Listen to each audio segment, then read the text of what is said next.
Hai Sobat Media, kembali lagi bersama saya Citra Dewi Sihaan dalam rubrik Kabar Buku Tangan Terbuka Media. Rubrik Kabar Buku akan mengupas tema-tema di seputar terbitan Tangan Terbuka Media. Ya, tema kita kali ini adalah pentingnya mengetahui kapasitas diri yang diambil dari buku Jujur Melangkah 307 Renungan Kitab Amsal Kala Pandemi.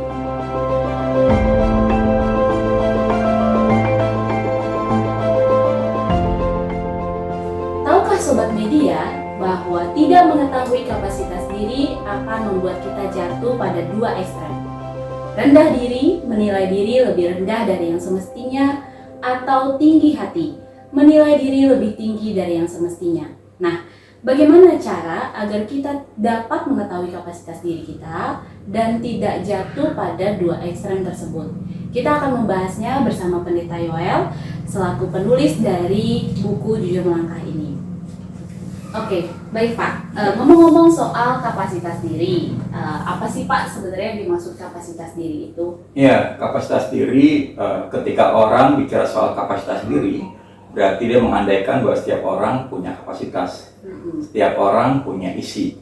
Dan sebenarnya ketika Tuhan menciptakan manusia, maka Tuhan tidak menciptakannya kosong belaka. Tuhan menciptakannya dengan isi, baik kekuatan maupun kelemahan dalam diri seorang manusia.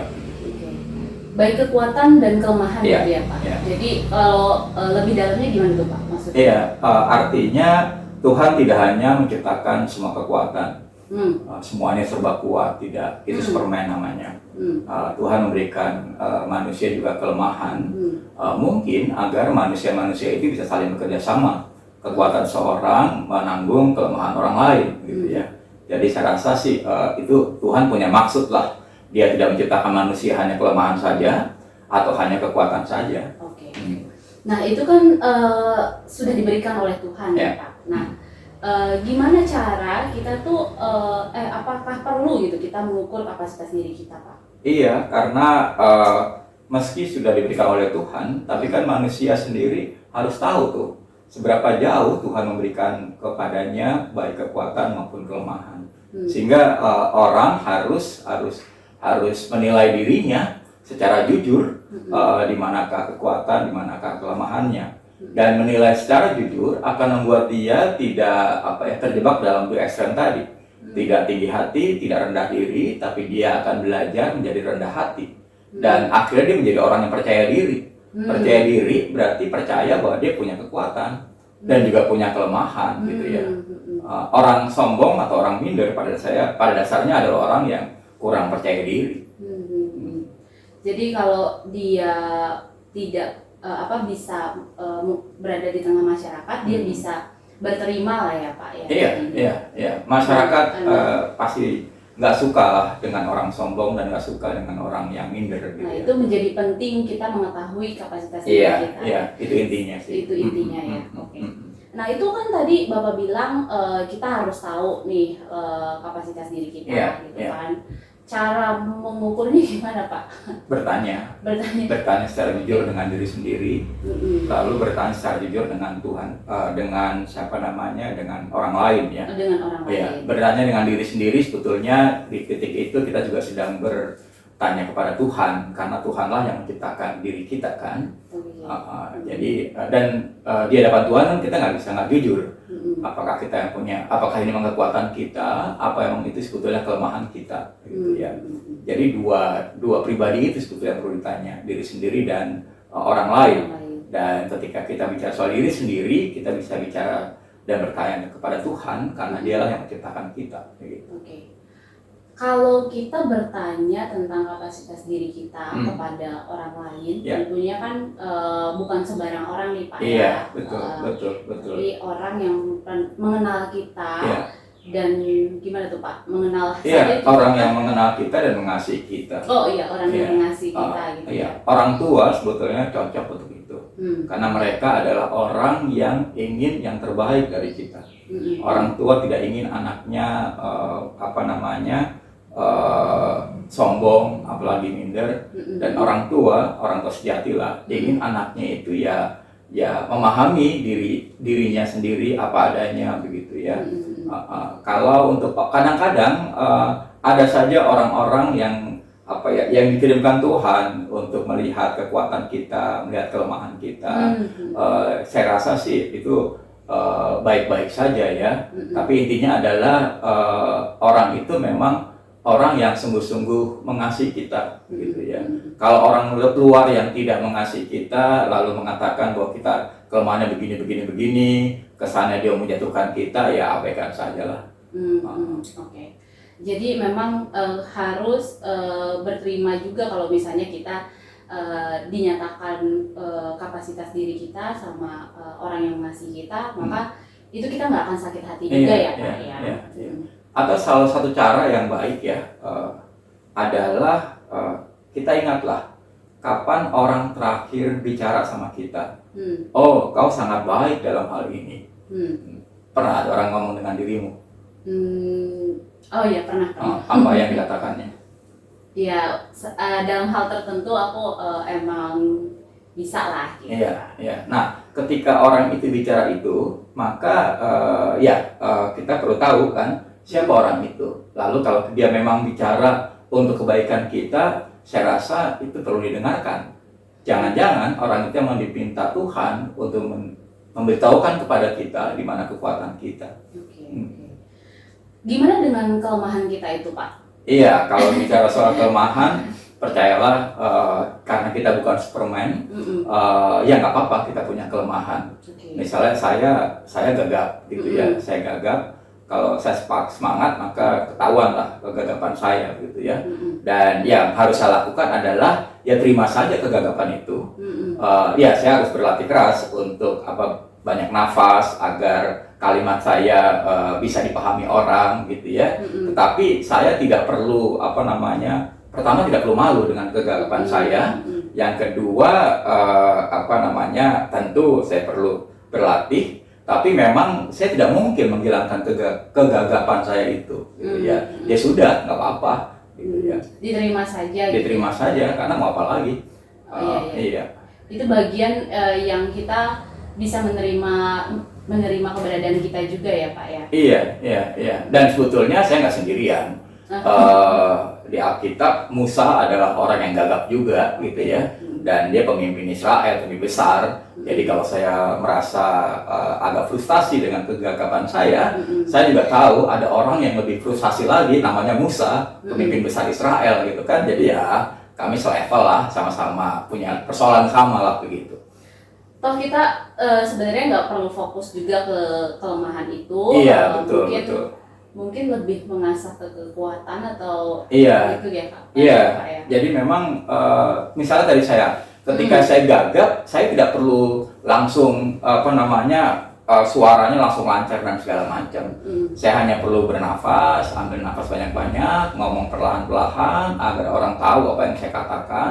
Tetapi saya tidak mungkin saya tiba-tiba ngomongnya menjadi lancar sekali, begitu ya. Dan kalau nggak lancar juga nggak apa-apa. Ya, oke. Makasih Pak.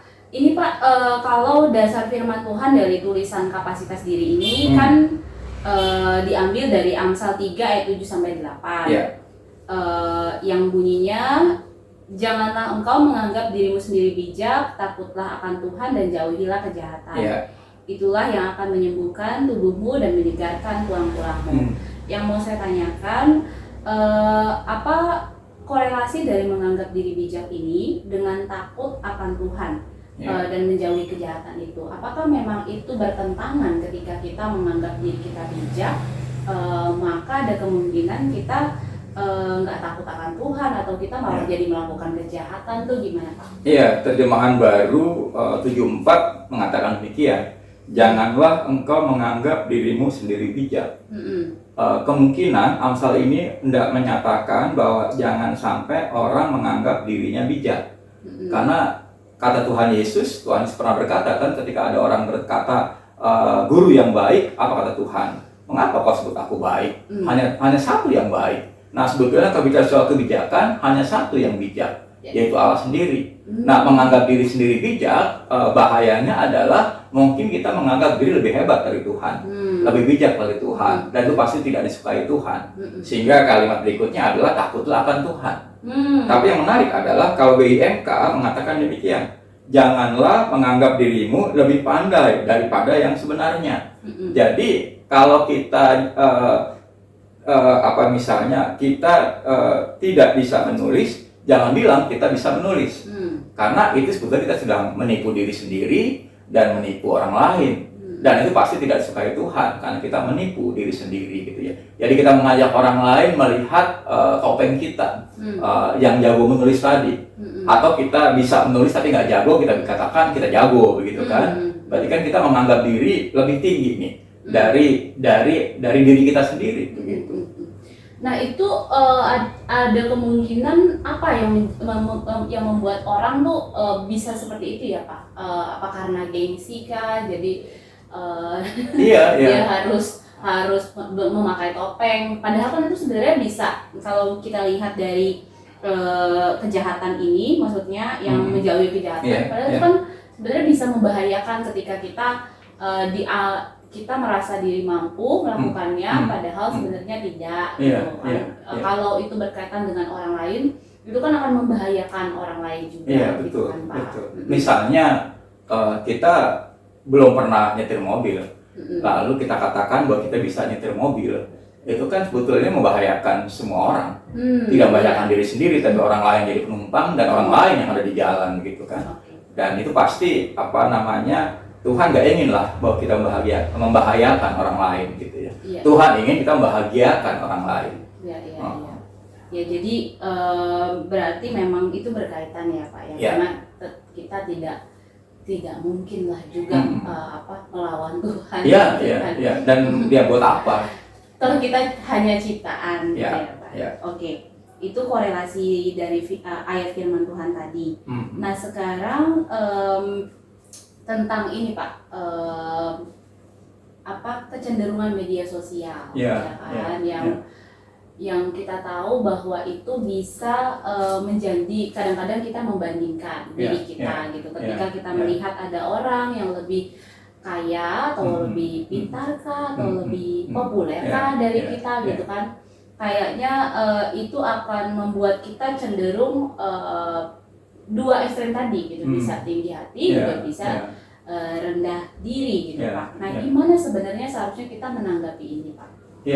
Ya berkait dengan media, jangan pernah kita lupa bahwa orang selalu ingin tampil baik di hadapan umum.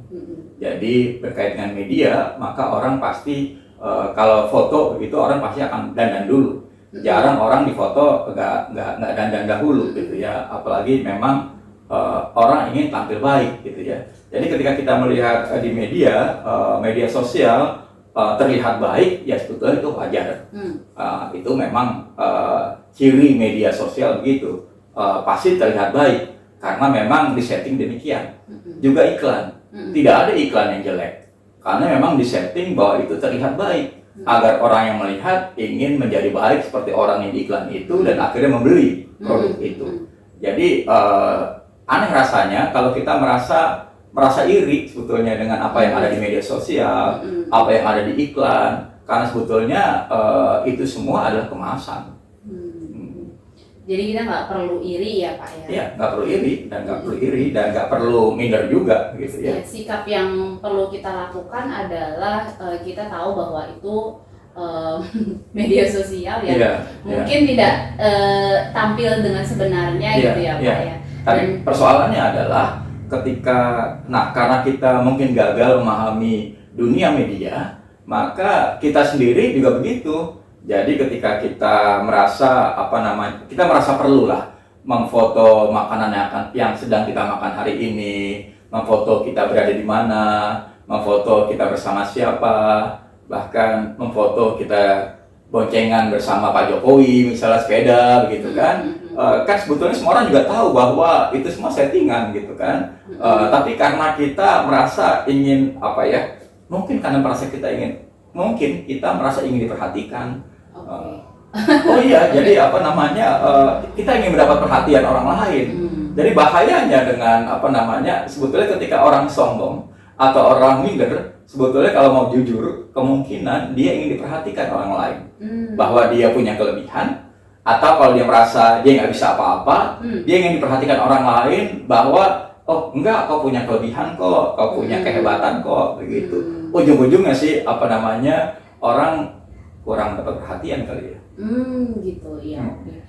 Ya, padahal ya itu tadi menjadi penting ya kita tahu. Jadi kalaupun kita tahu kapasitas diri kita, sehingga kalaupun ada kita melihat apa yang ada di media sosial, tidak perlu bagaimana gitu ya Pak. Yang penting kita ya terus menerima diri aja gitu ya, dengan sebaik-baik. Betul. Dan yang menarik adalah ketika kita memahami kapasitas diri kita akan itu menerima diri, maka kita akan menjadi diri sendiri.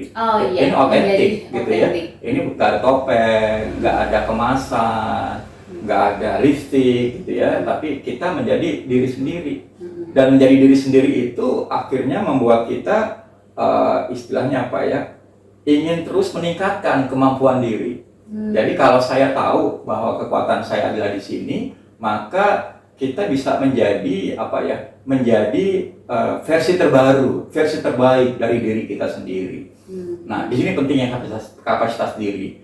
Ketika kita tahu kekuatan kita dan kita cinta dengan hal itu, punya passion, maka kita akan mendorong diri kita untuk menjadi versi terbaik dari diri kita sendiri. Nah, kalau di surat Roma dikata oleh Paulus, berubahlah oleh pembaruan budimu. Artinya menjadi versi terbaik dari diri sendiri. Nah, itu pentingnya memahami kapasitas diri. Ya, menjadi versi terbaik dengan demikian maka kita akan mampu menghadapi persoalan yang ada gitu ya Pak. Iya, dan lebih mampu melayani orang lain. Lebih mampu melayani orang lain. Karena kita semakin terampil dan bisa menjadi berkat lah ya Pak untuk orang lain. Betul.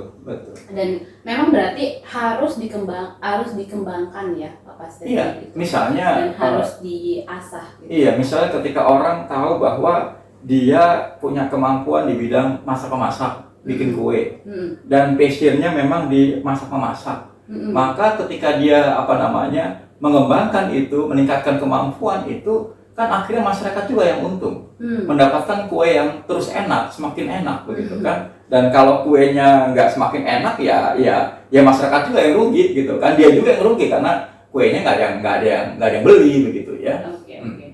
Ya, baik Pak. Nah, kalau bicara soal tadi kan kita sudah bicara soal membandingkan. Nah, kalau soal gini Pak, ada orang yang misalnya belum itu sudah menganggap kapasitas kita tuh rendah, sehingga kan bisa membuat kita minder gitu kan Pak. Nah, padahal sebenarnya dia tuh tidak kenal amat gitu misalnya dengan kita. Nah, itu gimana cara kita untuk menanggapi itu Pak? Iya, kalau orang lain menilai kita buruk gitu ya, dan ya kita perlu bertanya sih, benarkah penilaiannya gitu ya.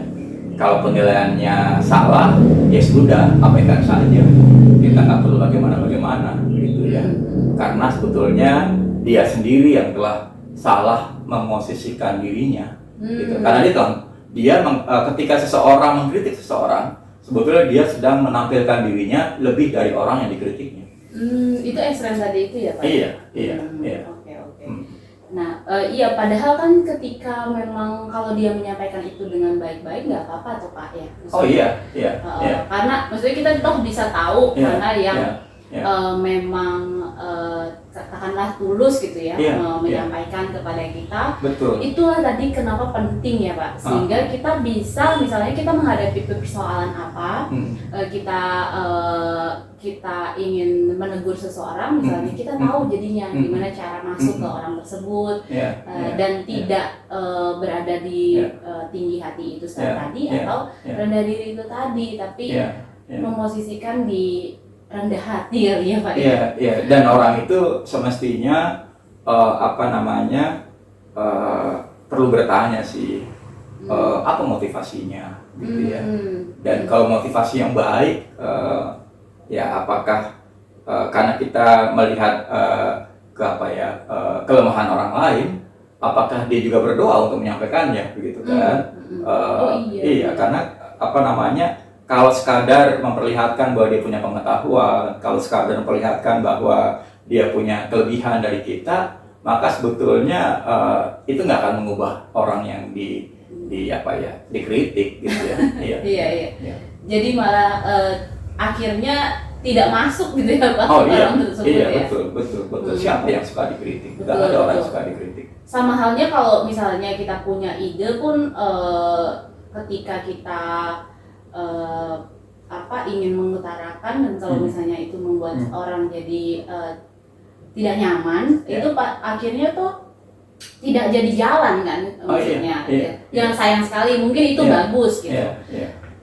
Ini maksudnya gini Pak, yang cara justru malah melemahkan isi atau gimana gitu. Iya, apa namanya, kalau kita mau melemparkan ide yang baik, maka mungkin kita perlu bertanya sih, kenapa kita melemparkan ide itu? Apakah ingin dianggap pintar? Atau memang ide itu adalah untuk kepentingan bersama? Ya. Nah, kalau untuk kepentingan bersama, maka kita harus mencoba cara yang terbaik agar orang bisa memahami isinya dengan baik gitu ya. Karena kadang-kadang cara yang buruk membuat orang jadi menolak isi yang baik gitu ya. Jadi saya rasa itu yang perlu kita pikirkan juga gitu ya. Disinilah kenapa kita perlu tahu ya Pak kapasitas diri kita ya Pak. Jadi sehingga kita bisa tahu nih kalau kita menghadapi situasi yang ini bagaimana kita harus berespons. Kan? Dan pentingnya kerendahan hati itu tadi ya Pak. Iya, jadi penting bagi kita kalau kita merasa kalau kita mengusulkan ide ini hanya untuk melampiaskan ego kita, hanya untuk memperlihatkan kepada orang lain bahwa kita pintar, mungkin sebaiknya kita diam saja.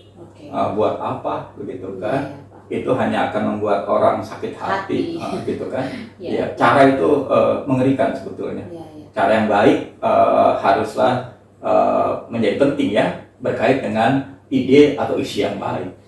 Kita harus selalu bertanya berarti ya Pak kepada diri kita. Oke. Nah, itu tadi Bapak sudah sebutkan semua berkait kapasitas diri, ya mulai dari pentingnya itu apa, lalu bagaimana kita menanggapi persoalan yang ada sampai ke media sosial, lalu cara kita mengukur itu tadi kita dengan bertanya kepada orang terdekat kita yang mengenal dan mengasihi kita. Nah itu bisa disimpulkan nggak apa yang Bapak ingin sampaikan pesan terakhir nih sebelum kita menutup kabar buku kita kali ini? Boleh sepatah dua kata Pak untuk menjadi kesimpulan kita. Iya, Sobat Media, menjadi penting bagi saudara dan saya untuk selalu menjadi versi terbaik dari diri kita sendiri. Dan itu hanya mungkin kalau saudara dan saya tahu kapasitas diri kita. Kita tidak menilai diri lebih dari yang semestinya, juga tidak menilai diri lebih rendah dari yang semestinya. Dengan begini, maka kita akan bersikap apa adanya. Dan ketika kita bersikap apa adanya, maka kita telah menjadi diri kita sendiri. Dan kalau berkait dengan kekuatan, pasti kita akan terdorong untuk meningkatkan kapasitas diri kita, meningkatkan kekuatan kita.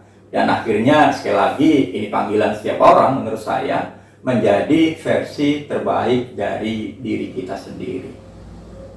Oke, terima kasih Pak. Itu dia tadi menjadi versi terbaik dari diri kita sendiri. Ya, saya akan menutup kabar buku kita kali ini dengan membacakan satu paragraf dari tulisan Pak Yoel dalam judul Kapasitas Diri di buku Jujur Melangkah. Paragraf terakhir berbunyi seperti ini. Setiap insan dicipta khas, unik, dan satu-satunya. Syukurilah hal itu dengan cara mengembangkan diri sesuai kapasitas yang dikaruniakan Allah.